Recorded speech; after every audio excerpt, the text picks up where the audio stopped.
உங்கள் வசந்த் தொலைக்காட்சியில் ஓஷோ தன்னுடைய நூலில் ஒரு முக்கியமான விஷயத்தை சொல்றார். மனிதர்கள் தங்களுக்குள் ஈகோ என்ற கர்வ நிலையை வைத்துக்கொண்டே நடமாடி கொண்டிருக்கிறார்கள்.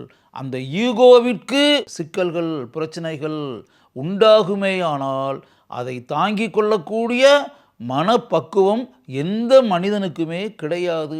பிரபல பத்திரிகையாளர் எழுத்தாளர் திரு சுரா அவர்கள் இந்தியா உலகிற்கு அளித்த கொடை என மதிக்கப்படும் திரு ஓஷோ அவர்களை பற்றி தான் உணர்ந்த கற்ற உயர்ந்த விஷயங்களை உங்களுடன் பகிர்ந்து கொள்கிறார். மனிதனுடைய மனம் எப்படி வேண்டுமானாலும் பேசும், எதை வேண்டுமானாலும் கூறும், எப்படி வேண்டுமானாலும் செயல்படும், சூழலுக்கு ஏற்றதை போல என்பதை ஓஷோ தன்னுடைய நூலில் ஆழமாக பதிவு செய்திருக்கிறார். ஓஷோ உலகம் வரும் புதன்கிழமை காலை 10 மணிக்கு காணத் தவறாதீர்கள்.